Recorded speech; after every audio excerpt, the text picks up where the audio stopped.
Bienvenidos a este viernes, un día más para analizar hoy directamente dónde va a acabar Mateus Cunha en este mercado de verano. Henry getting cleared. It's Thierry Henry. He scored. He scored for Arsenal in the Bernabeu. No more, no less than they merit.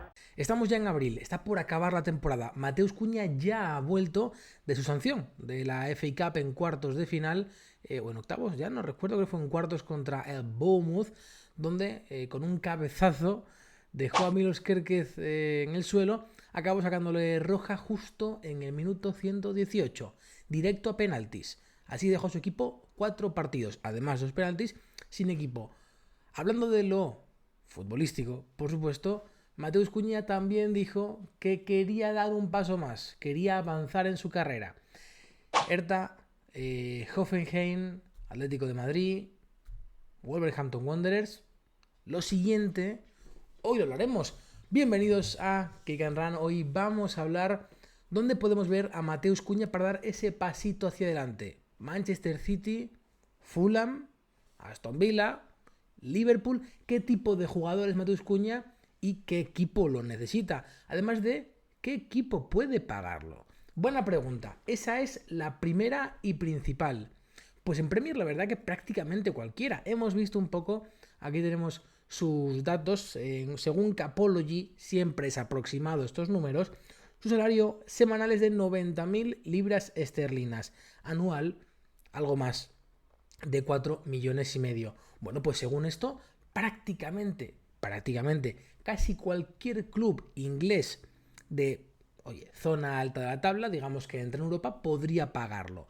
Vale, pero todos, bueno, ahora mismo en la Premier, digamos que un Crystal Palace posiblemente no. Además, quizás se le quede corto a Mateus Cunha. Oye, Brighton no es el tipo de jugador por el que apostaría. Evidentemente, Everton tampoco. Aston Villa, bueno, podemos empezar por ahí. El Aston Villa sería un club en el que podría estar bastante interesante, sobre todo teniendo en cuenta que Marcus Rashford, que es un delantero un poco más de banda, pero atacante también, Marco Asensio, están cedidos. No hay un mediapunta como tal, más allá de Morgan Rogers, y Jacob Ramsey no ha evolucionado de la forma en la que pensábamos. Entonces, podríamos verlo ahí. Bueno, es una posibilidad. Más allá de eso, repasando un poco Liverpool, Manchester City, Arsenal, creo que no son el tipo de equipos donde veríamos a Mateus Cunha. En el Liverpool principalmente porque creo que lo necesario en el centro del campo es más un mediocentro que un mediapunta, que es lo que es Mateus Cunha, no un delantero. En el Manchester City no es el perfil que creo que buscan, de jugador más individualista, más de conducciones. Ya han buscado eso y no le ha salido bien. Ejemplo, Mateus Nunes. Ejemplo, Mateo Kovacic. Y por supuesto, en el Arsenal es justo una plaza que tienen cubierta a montones. Además de que el Arsenal es un equipo que busca transicionar, pero lo justo y necesario. Es un equipo que domina con balón. Transiciona, sí. Acelera, sí. Es agresivo, sí, pero no de la manera en la que es el Wolverhampton, que es donde ha destacado tantísimo Mateus Cunha. Habría que buscar un equipo que buscara más o menos ser reactivo sin balón, pero muy agresivo con él. Un equipo que no busque per se controlar el partido, que le guste un poco el continuo golpeo entre contraataques, no el ida y vuelta como tal, pero oye, que le guste tener espacio por delante. Ahí entra el Aston Villa, por proyecto encajaría en lo que busca, y también el Manchester United, que sin ser un equipo que realmente sea top, es un equipo que podría pagar perfectamente lo que Mateus Cunha pidiera y que encaja en las necesidades tanto de Mateus Cunha como buscar un equipo que revolucione su carrera y la realce, como de un equipo que hace falta un mediapunta un poco más creativo. También, por supuesto, le haría falta un pasador, pero parece que el Manchester United va a buscar muchos refuerzos en verano. pues Mateus Cunha podría ser uno de esos. Hay que recordar el precio de Mateus Cunha, 40 millones. Ahora que hemos decidido quién podría pagarlo y dónde encajaría, vamos a ver si realmente, oye, es un equipo en el que pueda entrar. Porque sí, encajan todos sobre el papel. Pero entre Aston Villa y Manchester United, Mateus Cunha tendrá que decidir desde aquí, desde mi casa, dónde podría encajar. Hombre, por supuesto, el Nottingham Forest es muy probable que se quede sin un mediapunta. Pero Morgan Gibbs White es mucho más que un mediapunta. Es un mediapunta, comanda los contraataques, pero cuando hay que trabajar, nadie le gana en actitud. Y de esto se ha quejado muchas veces Bruno Pereira en los Wolves, de Molinés sobre todo, que los primeros partidos en los que entrenó Vítor Pereira, no Bruno, Vítor Pereira, estuvo en el banquillo de los Wolves, se quejó de la actitud de Mateus Cunha en cuanto a tantas peticiones, tanto movimiento de brazos y tantas quejas cuando no recibía un balón, cuando un compañero se equivocaba, etc, etc, etc. Eso es algo que hay que trabajar, es algo que ha cambiado, la verdad. El otro día, frente al Tottenham, pidió perdón a la afición y se le vio bastante metido en el partido después de estar unas cuantas semanas fuera. Si vamos a FBref, os lo ponía antes, aquí lo tenemos, jugadores similares a Mateus Cunha, un jugador con 14 goles y 4 asistencias. Ojo, en 27 partidos. No está nada mal. Son 18 contribuciones a goles en Premier. Ojo, increíble. Vamos a jugadores similares. Esta parcela de aquí. Nos marca Justin Kluivert, Xavi Simons, Noni Madueke, Rafinha, Harvey Barnes, Christian Pulisic, Karim Adeyemi, Morgan Rogers y Cody Gakpo. Creo que de aquí realmente parecidos, Justin Kluivert puede ser uno de ellos, Xavi Simons no lo tengo tan parecido, tan visto. Noni Madueke creo que no lo veo para nada. Creo que Noni Madueke es un extremo más de pegado a banda, más de uno contra uno. No veo eso en Mateus Cunha. Rafinha, bueno, ahí no te sé decir. Harry Barnes creo que es un poco más similar a Madueke, sin tanto regate, pero sí muy incisivo. Y aquí tenemos lo importante, ¿no? Morgan Rogers. Ahí puede ser un problema. Si vamos a delanteros, creo que es algo más diferente, más parecido, ¿no? Esto puede ser un poco más similar a un Griezmann, un Marmoush, a Jose, bueno. A Demola Lookman, bueno, puede ser un poco eso. Raúl Jiménez, dentro de las diferencias que hay, podría ser, pero no lo veo. Aún así, si vamos aquí a entremedios y delanteros, Justin Kluivert creo que es el jugador exacto en cuanto a tipología de jugador. Un extremo delantero que retrasa un poco su posición y que ahora maneja un poco más los recursos que tiene y que tiene mucha importancia. Eso es Justin Kluivert en el Bournemouth. Eso es, por ejemplo, Morgan Rogers en el Aston Villa. Son dos equipos que podría encajar por tipología de jugador, pero en el Bournemouth creo que no es un fichaje que haría el Bournemouth. Y tampoco es un tipo de club al que Mateus Cunha apunte con sus declaraciones, de dar un paso más. Sí es cierto que en la tabla, que en Europa podría ser, pero los Wolves están más cerca de un gran proyecto europeo que el Bournemouth, por tamaño de club. No obstante, el Aston Villa sí que lo es. Además tiene un jugador muy similar, Morgan Rogers. Como os comentaba con Jacob Ramsey, oye, es un jugador que está más pegado a banda, más en izquierda. Sí es cierto que en el caso del Aston Villa, sus extremos o sus mediapuntas de banda no son jugadores de mucha habilidad goleadora, digamos. Jacob Ramsey, Daniel Malen, Leon Bailey, Moussa Diaby, Jadon Philligan, Marcus Rashford ahora, por ejemplo. Pero encontrando a Marcus Rashford y a Marco Asensio, que os comentaba antes, los refuerzos de invierno, un mediapunta algo más clásico y un extremo más goleador, más incisivo, como es Marcus Rashford, ¿no? Ahí Mateus Cunha creo que entra un poco más en el apartado un poco entre medias de los dos. Sí es cierto, porque Mateus Cunha es un jugador de, bueno, yo creo que habilidad goleadora, digamos, cercano a Rashford. No tiene su punta de velocidad, sí tiene su regate. Y creo que tiene, pero creo que le falta, por ejemplo, esa capacidad de Asensio creativa. Creo que Mateus Cunha no es un jugador creativo.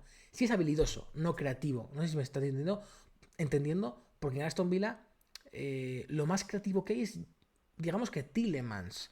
Es un poco un mediocentro más creativo, un poco más que tiene esa imaginación cercana al gran pase, a mejorar la jugada, a dar ese highlight con el pase, a dar ese highlight con la jugada, que no tiene otro perfil.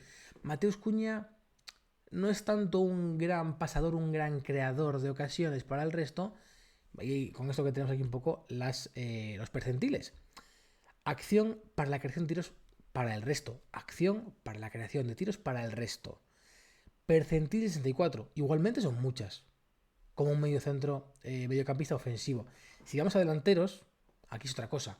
Esto quiere decir que no es un mediocampista ofensivo, pero tampoco es un delantero. Entendemos, ¿no? No es un jugador que queda un poco entre medias. Para ser un delantero, es un jugador que da mucho pase, que da muchos pases hacia adelante. Claro, media punta. Que también lleva mucho balón, conduce mucho, que regatea mucho con conducciones. Y luego en defensivamente, pues claro, pues es un jugador un poco más, que tiene una posición un poco más retrasada. Además de asistencias esperadas, goles esperados con asistencia. Que acompaña un pase de asistencia, me voy a perder aquí, a un tiro, ¿vale? Estos datos lo que nos da es que es un jugador, veis ahí, en disparos, que es un percentil un poco más bajo, evidentemente, es un jugador que no es un punta, yo creo que es entre medias un segundo punta, un media punta, se queda ahí un poco entre medias, no es un gran pasador por calidad, por creación de ocasiones, ahí lo veis, sus percentiles como mediocampista ofensivo, veis sus goles, evidentemente para ser un mediocampista es muy goleador, pero para ser un delantero es muy pasador, es un jugador entre medias. Ese perfil concreto creo que ya lo hay con Morgan Rogers. Igual no tan goleador, aunque Morgan Rogers tiene que explotar. Recordemos que Mateus Cunha tiene 25 años, 26 cumplirá este año cumple 26, en mayo, 26 años. Morgan Rogers ya es otra cosa. Por eso, el equipo en el que más me encaja es el Manchester United. No tiene este perfil de jugador. Además de que ganarías o matarías dos pájaros de un tiro. Podrías tener a un Joshua Zirkzee por delante que se acompañaría muy bien con Mateus Cunha por cómo entienden el fútbol, creo yo. Con un media punta, igual un poco más de carrera, un poco más de velocidad para las transiciones, Alejandro Garnacho. Y podrías retrasar a Bruno Fernández a la base y tener un gran pasador ahí atrás, que es un perfil que te falta. Yo creo que ahí ganaría un poco más el Manchester United. No sé qué pensáis vosotros. Imaginaos un mediocentro, un mediocampo hacia delante del Manchester United. Dejamos atrás carrileros y defensas. Con Manu Ugarte, Bruno Fernández, doble 5. Por delante, Mateus Cunha, Alejandro Garnacho. Y arriba, Joshua Zirkzee. O incluso Mateus Cunha, Joshua Zirkzee y un delantero centro. Pues, por ejemplo, hoy estaba hablando de Jürgen Strand Larsen. Si van a gastar mucho dinero, un Isaac. Pueden subir un poquito más, incluso, y buscar a Oli Watkins. Pueden encontrar un delantero que no vaya a ser Víctor Gyökeres o que no busquen un delantero de 100 millones. Con eso quiero decir, vamos a delanteros. Oye, un perfil Ayoce Pérez, por ejemplo, está aquí en el Villarreal. Aunque no creo que Ayoce vaya a dar la marcha atrás hacia Inglaterra. Pero ese tipo de perfil, no sé hasta qué punto el Manchester United puede gastar mucho dinero en parte ofensiva cuando tiene tantos problemas en general, ¿no? Lo que sería traer a Mateus Cunha, que es un atacante, un segundo delantero, y traer un punta. Ahí se complica un poco los perfiles, pero es una forma de encontrar ahí las formas, de encontrar cómo el equipo pueda fijar un poco las zonas. Si vamos al Aston Villa, con Rubén Amorim, por ejemplo, en el United, creo que encajaría muy bien el tipología de jugador. Con Unai Emery, creo que te exigiría o le exigiría mucho esfuerzo defensivo. Y ahí no sé Mateus Cunha hasta qué punto llega a eso. Llegaría a ese punto, llegaría a ese esfuerzo y ser un jugador, oye, que entrara bastante. Creo que eh, el Aston Villa debe deshacerse de varios jugadores que para mí no están dando el nivel. Bueno, Jadon Philogene ya lo han hecho. Leon Bailey, Jacob Ramsey en esa zona. En el caso de que no quisieran pagar la cláusula de Marcus Rashford, que creo que son unos 40 millones, bueno, creo que estaría bien pagarla, pero bueno, creo que la Aston Villa la acabará pagando, no sé. El tema es Marco Asensio. ¿Y cuánto te puede pedir el PSG por el Español? Porque viene de fallar los penaltis, eso sí es cierto, contra el Southampton, que podría haber sido un 5-0, fácilmente, un 5-0 del Aston Villa, pero falla 2 penaltis. Todo es una segunda parte, ¿eh? Un 5-0 en la segunda parte, espectacular. Pero creo que el PSG no va a pedir, no debería realmente exigir demasiado pago, pero igualmente creo que va a ser un precio demasiado alto. Yo no sé hasta qué punto el Aston Villa, si no entra en Champions, podría pagar unos 40 millones por Marcus Rashford y unos 40, 50 por Marco Asensio. Solo para la parte de arriba, cuando tiene problemas en la parte de atrás. Tyrone Mings, Pau Torres, Edric Konsa, Axel Disasi, es ese cuarto central. Y cuando en lateral derecho tienes también otro problemilla con Matty Cash. No has encontrado un lateral derecho. Cuando ha entrado contra el PSG Axel Disasi, bueno, ha sido terrible. Y en la izquierda está Luca Digne e Ian Madsen. Puedes tirar con eso, son buenos laterales, ambos, diferentes perfiles, correctos. Pero en derecha y en la defensa va a tener que reforzar. El Manchester United, creo que sin entrar en Champions, porque posiblemente no entre en Champions, tendría que ganar la Europa League, tiene más capacidad para hacer un mercado gordo que el que tiene Aston Villa sin entrar en Champions, siendo ambos equipos realmente ricos, realmente con mucho dinero, pero ese plus de Champions, tanto para atraer a Mateus Cunha como para atraerlo, pagarlo y reforzar otras zonas que tienen que reforzar, es complicado.